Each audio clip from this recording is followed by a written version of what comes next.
Hey guys, this is Jeff, Swing Trade Warrior with WarriorTrading.com, back for the weekly closed swing trade recap. Only have a handful of trades to talk about this week. It was a great week for day trading in our room. We locked up some massive wins. However, swing trading was a little bit slower. But overall, we were 3 for 4 on the week, and we'll talk about those trades now. The first trade we shut down this week was Yahoo. On this big spike down here back on May 19th, we saw this big move to the downside here, blew through our stop, completely destroyed the range on some news out of China related to taxes.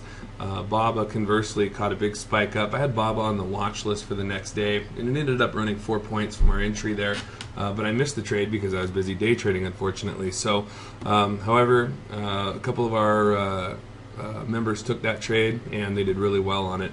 Yahoo, we bought in at 44.64 average, 44.66 average rather, and we ended up stopping out on this big move to the downside for about a $450 loss. Due to our access in the room to breaking news feeds, we have several different sources. We were able to get out of this trade pretty early and save ourselves from some pretty potentially big losses here. One of the reasons you always want to be able to manage your trades, get to them quickly. If you can't, keep stops in place, and in this case it worked out really well for us. Good risk management is key to staying in this game. Another trade we took was on Sprouts Farmers Market, ticker SFM. We got long on this trade back on May 15th with an average entry price of $29.92. which is right about here. So we got long on this trade on the 15th. It was breaking out of the top of a range here. This red line's a TAS market indicator, indicates an area of previous resistance. Once we got a move above this, we had a spike up the next day that hit a high of 30.56. It never really held that high. It came back down. It tested our entry a few times. We stayed in the trade because on these days the bottoms were bought up. You can see a couple doji candles right here, and the stock ended up coming back up and climbing, and we closed it out today around 30.43, just under where it closed for the day, and we got a $510 profit on it. Not a huge win, but a win nonetheless. We're coming up on this 20 moving average right here, the 20 EMA, which I suspect will be some resistance. We haven't had a clean breakout that we like to see, so we're going to go ahead and close this trade out before we go into the probably what will be a lighter volume week next week due to the holiday.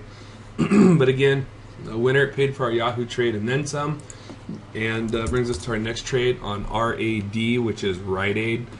We took Rite Aid. We traded this a handful of times this year. We got long on Rite Aid on the the 18th of May. Right at a price of $8.36. So let me zoom in here for you so you can see.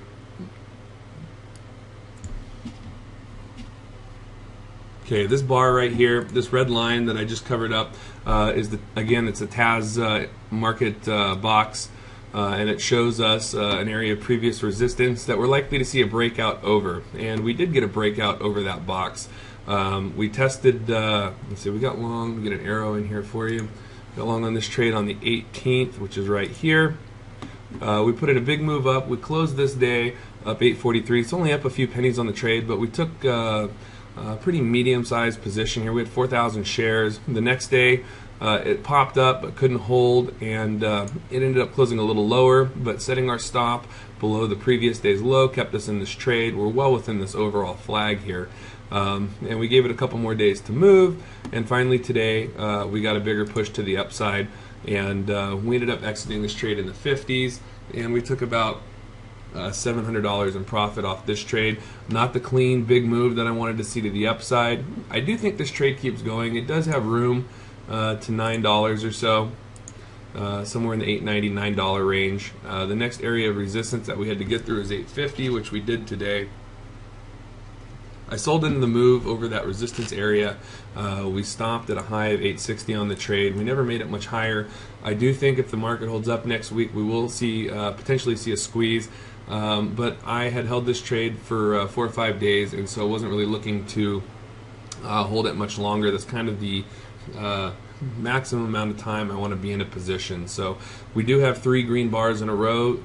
Traditionally speaking, on a swing trade, you'll get 3 to 5 green days after your entry. We did get these 3 here. Given the choppiness in this market, I just don't have the confidence to stay in the trades like I would in different market conditions. So I'm more apt to take profits sooner than rather than later and wait on them. CSOD, Cornerstone on Demand, another company we traded this week. We got long on this on 519 at a price of 32.07. This trade was kind of rough. We bought in on the spike right here on the 19th, but you can see it ended up being more or less a doji candle. It came back down, closed below our entry. Next day up, we got a nice move to the upside. We got a point on the trade. I was looking to add, but the market was so weak, I didn't really want to increase my exposure. And of course, after making a new high, about a point over our entry, it came down. I only had 750 shares, and I was looking to add to this trade for a bigger move. The next 2 days again were dojis. We've put in a new TAS box right here. You can see this red line over 32.66. That's the new resistance area for this trade. We closed this trade out for a real small winner. It was only $100 just to pay for the commission and the time and the hassle for being in the trade.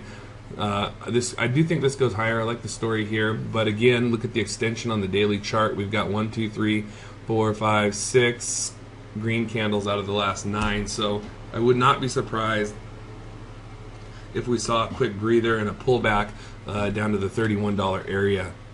If that happens, I'll look to re-enter the trade, and as it sets up again, we'll buy it over this 32.66 resistance area. Those are all the trades that we took this week. We're still long in HMIN here. We're long and strong on this trade. I want to see it break out over this 200 moving average, and the next level of resistance I'm really watching is going to be the 28.40 area. We're long on this trade right now. Excuse me, where are we at? Yeah, we're long on this trade right now at 27.07, so we have about a point on the trade. It did close strong today, just under that 200 moving average. Our entry is right here, this blue line.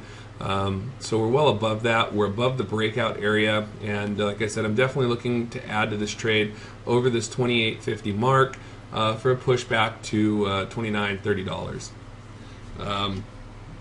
Those are all the trades I wanted to talk about this week. We didn't do anything with our oil position, and like I said, it was a very active week for day trading. Some of the high momentum, high volume biotech stocks that were gapping up pretty huge. So we used our gap and go strategy. We're able to make a ton of money off of that this week. So overall, it was a profitable week for swing trading. Not a huge week, but we're looking to get back into it next week. I don't know what the market volume is going to do due to the holiday, but we'll still look for the good setups, and we'll alert them as the trades come up.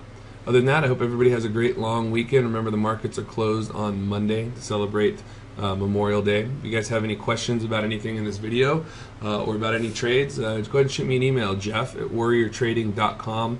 And you can also get a hold of me on Skype at Swing Trade Warrior. If you guys want to chat over the weekend, I'll be around most of the weekend, and I have no issues with that. So other than that, I hope everybody has a great time, and we'll see you next week.